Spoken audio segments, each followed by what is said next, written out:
할렐루야. 이른 새벽부터 기도의 자리로 나오신 여러분 모두를 환영하고 축복합니다. 오늘은 어제에 이어서 요한복음 1장의 말씀으로 여러분과 은혜 나누기를 원합니다. 저는 오늘 본문의 주인공을 세례 요한으로 생각하고 여러분과 말씀을 나누기를 원합니다. 제가 이렇게 말씀드린 이유는 원래 성경의 주인공은 이 사람이 아니라 예수님이고 하나님이기 때문입니다. 그런데 오늘은 특별히 이 세례 요한에 또 집중을 해보면서 말씀을 나눠보면 좋겠다, 이런 말씀을 여러분께 먼저 드려봅니다. 예수님의 활동 시기 이전에 이 대중들에게 슈퍼스타는 누가 뭐래도 세례 요한이었습니다. 예수님이 이제 세례받고 활동하시게 되시면서 세례 요한은 자연스럽게 그 슈퍼스타의 자리를 예수님께 내어드리게 됐습니다. 본문 19절을 보시면 세례 요한의 인기를 시샘하는 이들이 세례 요한에게 묻습니다. 네가 누구냐? 우리 요한복음을 쭉 이미 보신 분들은 아시겠지만 이거 익숙한 질문입니다. 이거 누구한테 하는 질문이죠? 예수님한테 하는 질문입니다. 이게 바리새인들이고 제사장의 서기관들이 결국에는 예수님께 네가 누구냐 하는 질문을 뒤에서 하죠. 결국 예수님 이전에 있었던 이 내가 누구냐라는 질문을 받는 사람은 세례 요한이었다, 이런 얘기입니다. 매우 공격적인 말이죠. 너 뭔데? 이런 이야기입니다. 네가 뭐길래, 네가 어디서 굴러들어온 돌이길래 이렇게 사람을 몰고 다니느냐 묻는 것입니다. 이에 대해 세례 요한이 20절에서 이렇게 말합니다. 나는 그리스도가 아니다. 세례 요한은 나는 세례 요한이다, 너희 나 몰라? 내 명성을 처음 보나? 이런 식으로 교만하게 말하지 않습니다. 나는 그리스도가 아니다, 즉 나는 구원자가 아니다 말하는 것입니다. 여기서 우리는 질문해 봐야 합니다. 세례 요한이 왜 이렇게 이야기했을까요? 세례 요한은 얼마든지 자기를 자랑하고 드러내는 이야기를 했을 수도 있습니다. 물론 그렇게 거창한 자랑을 안 한다 할지라도 굳이 나는 그리스도가 아니다 라는 말을 할 필요가 있었냐는 것이죠. 그런데 왜 세례 요한은 그런 이야기를 했을까요? 저는 이게 세례 요한의 개인적인 어떤 최면 같은 거라고 생각합니다. 강박증에 가까운 자기 인식의 노력이라는 것이죠. 이런 겁니다. 세례 요한은 나 자신이 그리스도가 아니라는 것을 누구보다 잘 압니다. 그런데 대중들은 세례 요한을 엄청나게 따라요. 마치 세례 요한이 그리스도인 것처럼. 그러니까 세례 요한은 계속해서 자기 최면을 거는 겁니다. 나는 그리스도가 아니다. 난 그리스도가 아니다. 난 그리스도가 아니다. 자신의 눈에 보이는 대중들과 상관없이 자기 인식을 바르게 하려는, 온전히 갖고 가려는 노력인 것이죠. 그러니 너는 누구냐라는 질문이 갑자기 들어와도 나는 그리스도가 아니다라는 말이 그냥 자연스럽게 튀어나왔던 것입니다. 이렇게 자기 인식을 바르게 하려는 그의 모습 속에서 우리는 느끼게 되는 게 있죠. 자신의 사명을 알고 자신의 자리를 바르게 인식하는 사람이야말로 진정한 사명자요 크리스찬이라는 것입니다. 크리스찬은 자신이 아무리 높아지고 그럴듯하며 거창해진다 할지라도 자신은 하나님 앞에 어쩔 수 없는 사람이라는 것을 인정하는 사람입니다. 세례 요한과 같이 팬들이 많아진다고 해서, 어느 부자보다 돈이 많아진다고 해서, 명성을 누리게 된다고 해서 어디까지나 자기는 사람에 불과하다라는 것, 그럼에도 불구하고 자신은 그 하나님의 영역에 갈 수 없다는 것을 인정하는 사람이 바로 크리스천이라는 겁니다. 심지어 세례 요한은 본문 23절에 보시면 나는 광야에서 외치는 소리다. 물론 이건 이사야의 본문을 인용한 것이긴 합니다만, 여러분 소리의 특징이 무엇입니까? 사라진다는 것입니다. 제가 지금 말하는 이 소리도 눈에 보이지도 않을 뿐더러 남아있지도 않습니다. 1초, 2초면 여러분 이 소리는 사라지고 맙니다. 형체가 절대 남을 수 없다는 것이죠. 자신을 소리에 비유한 것은 매우 겸손한 것입니다. 누구나 자기의 가죽을 남기고 자기의 이름을 남기고 싶어 하기 때문입니다. 그런데 세례 요한은 자신을 광야에서 외치는 소리, 누구도 들을 수 없는 소리, 누구도 기억하지 못하는 소리, 형체도 남김없이 사라지는 소리에 자신을 비유한 것이기 때문입니다. 스스로 빛을 발하며 높은 자리와 위치에 있으면서도 나는 예수님의 길을 준비하는 사람일 뿐이다 생각하고 있었다는 것이기 때문입니다. 자신의 사명이 무엇인지를 명확하게 인지하고 있는 사람이었다는 것입니다. 여러분, 우리는 세례 요한이 이렇게 말했다고 하니까 나도 그렇게 말할 수 있어, 나도 그 정도 할 수 있어, 뭐 어렵지 않아 생각이 들기도 합니다. 그런데 아마도 생각보다 세례 요한과 같이 이 고백을 하는 건 쉽지 않았을 것입니다. 사람은 원래 화장실에 들어올 때랑 나갈 때랑 다른 거거든요. 산에 올라갈 때랑 내려갈 때는 마음이 다른 것입니다. 막상 내가 높은 자리에, 대단해 보이는 자리에 가고 나면 내가 진짜 대단한 사람이라고 착각하게 되는 게 사람의 특징입니다. 안 그럴 것 같지만 의외로 사람이 그런 거예요. 사소한 우리 인생에도 그런 일이 일어나는데 우리가 과연 세례 요한과 같은 상황이면 어떻게 됐을까 하는 생각을 해보는 것이죠. 아마 나를 드러내고 나를 자랑하기 바쁘지 않았을까 감히 상상을 해봅니다. 사랑하는 여러분, 우리도 세례 요한과 같기를 원합니다. 이를 위해서는 우리가 어떤 존재인지를 하나님 앞에서 계속해서 발견해야 합니다. 사람은 순간순간 자신의 주제를 까먹습니다.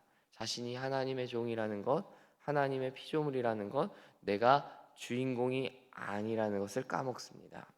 그래서 나는 그저 조연인데, 까메오인데 주연인 것처럼 행동하려고 한다는 것입니다. 사랑하는 여러분, 우리 인생의 유일한 주연은 오직 하나님이십니다. 하나님이 우리 인생의 주인공이십니다. 우리는 그를 빛내며 그를 높이는 것이 우리 역할입니다. 그것이 마태복음에서 나온 대로 먼저 그의 나라와 의를 구하라 말씀하시는 거예요. 너의 뜻을 구해라, 너의 잘됨을 구해라가 아니라 너의 의가 아닌 하나님의 나라와 의를 구하라 말씀하시는 거죠. 왜요? 우리의 인생의 주인공은 하나님이시기 때문입니다. 이 역할과 사명을 계속 기억하고 인식해야 합니다. 우리는 계속해서 세례 요한과 같이 자기 인식을 계속 주입해야 됩니다. 나는 그리스도가 아니다. 난 그리스도가 아니다. 나는 주인공이 아니다. 난 주인공이 아니다. 하나님이 나 주인공이다. 주인공이다. 계속해서 우리는 인식을 시켜야 됩니다. 그래야 세례 요한과 같이 끝까지 깨끗하게 사명을 감당할 수 있는 것입니다. 이 아침에 오늘 기도하면서 여러분 나아가실 때 우리의 사명이 무엇인지, 또 우리의 주인공이 누구인지를 명확하게 또 알게 되고 스스로 다시금 한번 생각해 보게 되는 이 기도의 자리가 되시기를 간절히 축복합니다. 본문 29절부터 32절까지를 보시면요, 예수님께서 요단강으로 나오십니다. 그리고 직접 세례 요한에게 세례를 받으시는 장면이 나옵니다. 물론 다른 복음서에는 세례 받으신 장면이 조금 더 디테일하게 나오는데 요한복음은 그렇지는 않습니다. 그러나 세례 받으시는 장면이 나오죠. 이 당시 세례라는 것은 회개를 의미했습니다. 죄 사함을 받는 것입니다. 그렇다면 여러분, 이런 질문을 해봐야 됩니다. 이게 이상하다는 거예요. 예수님은 세례 받으실 필요가 있을까요? 없을까요? 이 세상에서 죄가 없는 사람 한 사람 딱 꼽으라면 바로 예수님 아닙니까? 이 세상에서 세례받지 않아도 되는 사람, 유일한 사람 꼽으라면 예수님 아니겠습니까?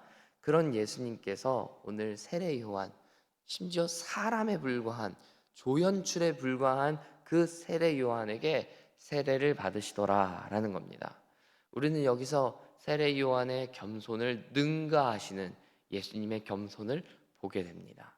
얼마든지 너에게 세례를 받을 수 있어. 세례 요한아, 나에게 세례를 베풀어라. 이야기하시는 예수님을 발견하게 됩니다. 오늘 본문에는 드러나지 않지만 다른 본문을 보면요, 세례 요한은 사실 예수님께 세례 베푸는 걸 망설였어요.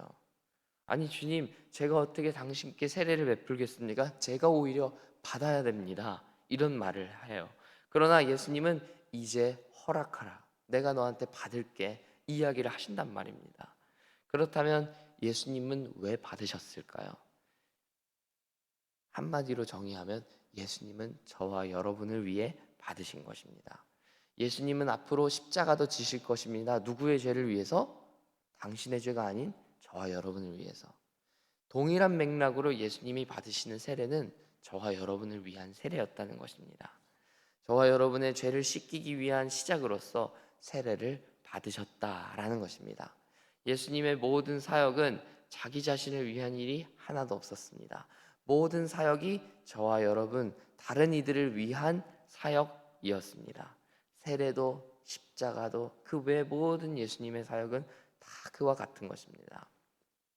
사랑하는 여러분, 예수님은 무엇을 위해 사셨는가 우리가 기억해 보기를 원합니다.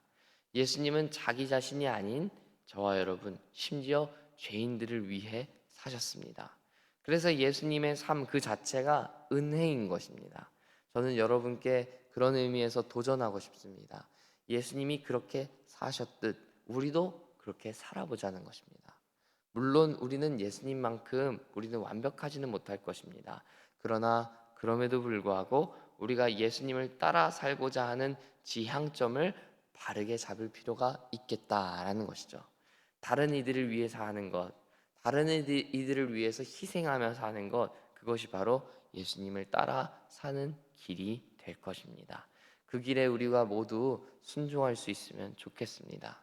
오늘 침묵 가운데, 진중한 가운데 세례를 받으시는 예수님을 보면서 희생의 모습을 발견해야 합니다. 그리고 우리도 예수님처럼 다른 이들을 위해 살아야 할 것입니다. 여러분, 이제 우리의 꿈이 바뀌기를 원합니다. 단순히 나를 위해 나의 유익을 쫓는 꿈에서 하나님을 위하고 다른 이들을 위해 희생하는 꿈으로, 그것이 오늘 말씀을 통해 주시는 하나님의 뜻이 될 것입니다. 여러분, 이 아침에 또 기도하실 때 세례 요한과 같은 겸손을 위해 기도하시고 예수님과 같은 또 겸손을 구하는 여러분 되시기를 바랍니다. 비록 예수님은 자신이 하나님의 아들이셨지만 오늘 세례 요한에게 나와서도 얼마든지 세례를 받으시는 결단을 하셨습니다. 그 결단이 우리 가운데 또 겸손히 우리 가운데 있기를 또 축복하고, 더 나아가서는 예수님이 오늘 세례를 왜 받으시는가 생각하시면서 십자가를 지시는, 담담히 십자가의 길로 걸어가시는 예수님을 묵상하는 여러분 되시기를 축복합니다.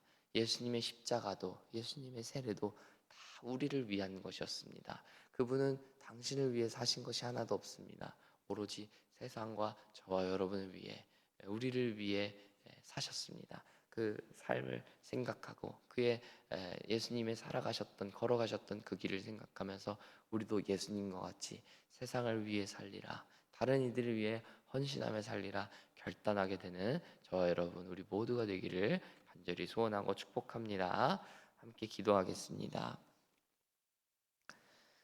좋으신 아버지, 하나님께서 또 우리에게 삶을 허락하여 주셨는데 하나님이 삶의 사명이 무엇인지를 생각하는 우리 되기를 원합니다. 그저 나의 뜻과 나의 삶을, 나의 유익을 구하는 것이 아니라 세례 요한과 같이 나의 삶은 예수님을 위한 것이라고, 나의 삶은 예수님을 빛내는 것이 나의 사명이라고 고백하고 또 드러내는 인생 될 수 있기를 원합니다. 이렇게 겸손하게 나를 낮추고 내가 얼마든지 조연이 될 수 있다는 마음과 각오로 살아가는 하나님의 사람들 다 되게 하여 주옵소서. 또한 하나님, 예수님께서 오늘 세례 받으시는 장면을 봅니다.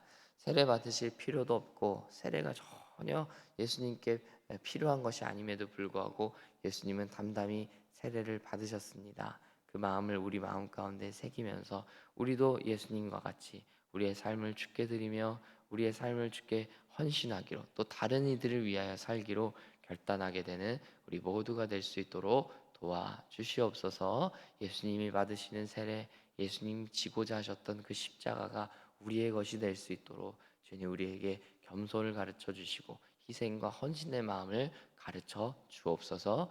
예수님 이름으로 기도합니다. 아멘.